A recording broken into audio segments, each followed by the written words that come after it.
23 ایون پرزیدنت جمهوری تاجیکستان پیشوای ملت محترم امامعلی رحمان و رئیس مجلس ملی مجلس عالی جمهوری تاجیکستان رئیس شهر دوشنبه محترم رستم امامعلی در ناحیه ورزاب مرکز تکنیکی فدراسیون فوتبال تاجیکستان را مورد بهره برداری قرار دادند. اطلاع داده شد که انشاءات با مقصد فراهم آوردن شرایط مساعد بهره رشد همه‌جانبه فوتبال کشور بنیاد شده برای تمرین فوتبال بازان، آماده سازی مربیان، داوران، متخصصان ساحه، رشد فوتبال کودکان و نورسان، جوانان، بانوان و دسته های کسبی، اینچنین آماده‌گردانی فوتبال و ترغیب طرز حیات سالم پیش بینی شده است. قطعه زمین مجمعه با مساحت عمومی 62,000 متر مربع زمینه وسیع و مناسب را برای بنیاد انفراساختار معاصر و بسیار سمته ورزشی فراهم می‌آورد و تذکر داد که در مجمعه بینای اساسی دو میدان تمرینی که یکی از آنها با سبزه طبیعی و دیگری با سبزه صنعی بنیاد شده است جای گیرند. حدود مجمعه با طرح منظم به دو منطقه اساسی از جمله منطقه ورزشی و منطقه معماری و معیشی بنیاد گردیده است. در منطقه ورزشی مجمعه برای رشد نمودهای گوناگون ورزش و برگزاری تمرین‌های کسبی، میدان‌های فوتبال با سبزه طبیعی و صنعی، ورزشگاه، کورت تنیس و میدان مشق‌های گیمناستیکی موجودند. در منطقه معماری و معیشی باشد بینای اساسی، منیژ ورزشی، حوض شناوری پوشیده، راه برای دویدن و گذرگاه با نقطه نظارتی جایگیر کرده می‌شوند که برای فعالیت با نظام، خدمت‌رسانی با صفت و تأمین شرایط فراهم استفاده مجموعه زمینه فراهم می‌آورند. در تخانه بینای اساسی تالار فیتنس با تجهیزات معاصر ورزشی و شرایط ضروری برای استفاده برندگان مجهز گردیده است. همچنین در این قسم حجره‌های یاریرسان و انبارها جایگیر شده است. در آشیانه یکم طربخانه و قهوه‌خانه برهوا و زمانوی مجمعه جایگیر گردیده در آنها برای قبول شایسته مهمانان، استراحت براحت و خدمت‌رسانی با صفت تمام شرایط ضروری فراهم آورده شده است. طربخانه و قهوه‌خانه همچنین دارای تالار ایوان‌های وسیع استراحتی میباشند که برای ورزشگران و مهمانان و سیاحان جالب و جذاب آماده گشتند.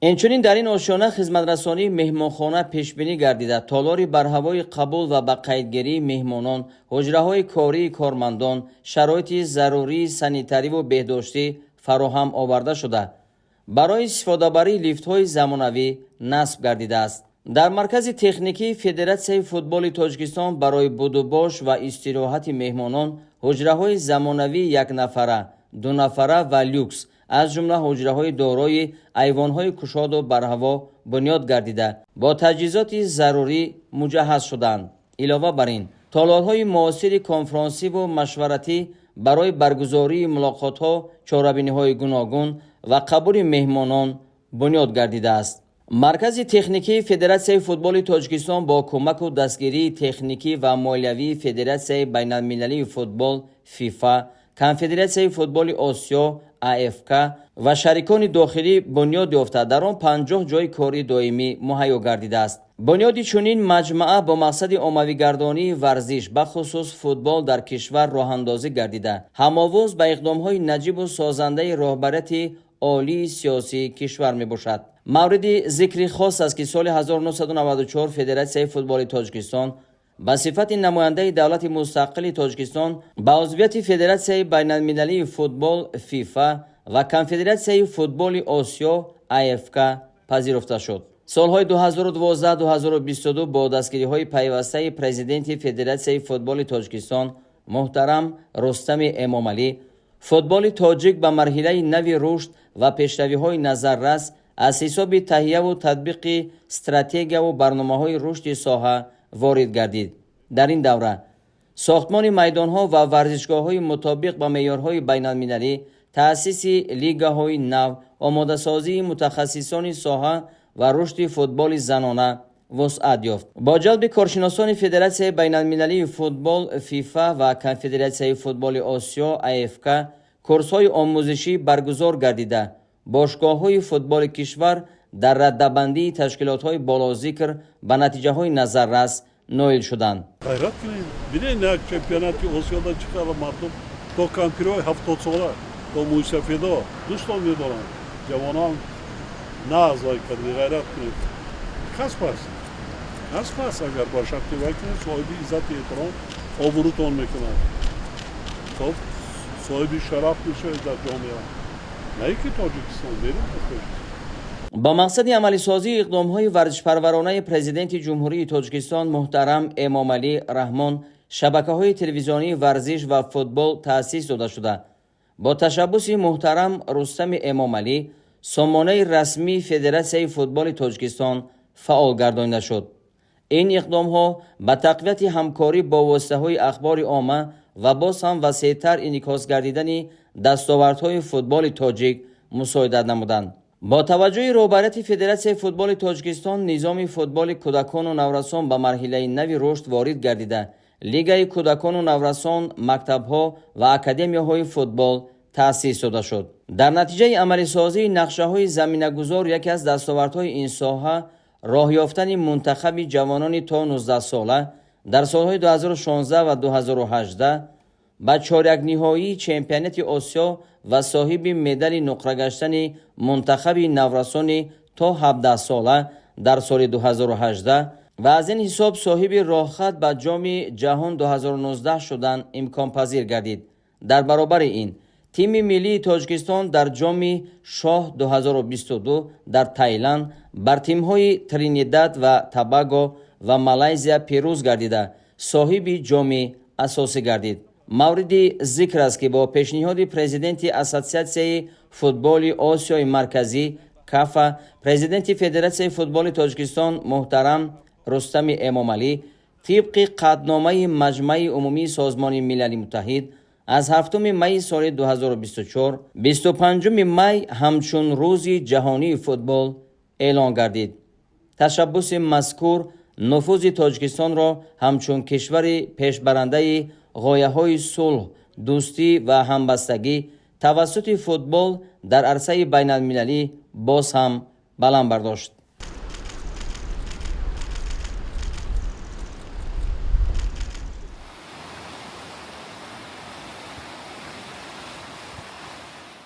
برای ما مسئولین ساحه فوتبال مملکت امروز باعث سرفرازی است که در آستانه جشن‌های مقدس ملی 29مین سالگرد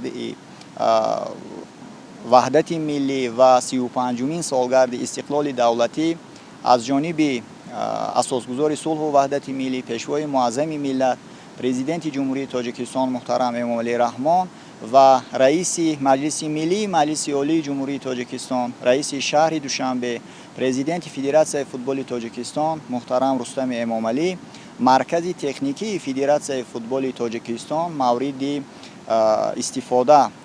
استفاده قرار گرفت که برای ما تمام مردم تمام مسئولین ساحه فوتبال مملکت امروز روزی فراموش نشونده روز تاریخی به حساب می رود زیرا قدوم مبارک پیشوای معظم ملت به این مرکز البته نشانه پیشرفت ساحه فوتبال مملکت است.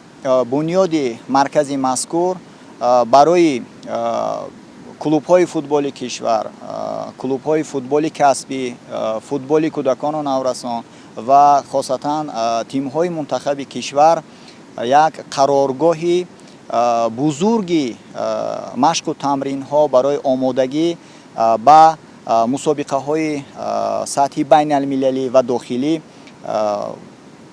اهمیتی خاصه دارد. اینچنین مرکز مذکور برای قبول دسته ها از خارج کشور امکان دارد که در یک وقت حتی تا 2 دسته را جایگیر نماید. منتداری خود را با پیشوای معظم ملت محترم امامعلی رحمان میرسانیم که برای ما فوتبال بازان چنین شرایطی بر هوا فراهم آوردند و چنین مرکز تکنیکی زمانوی برای ما ساخته دادن. ما سعی و کوشش میکنیم که از این چیزها استفاده برده بازی‌های خود را بهتر کنیم و نام تاجیکستان را در عرصه بین المللی بلند برداریم.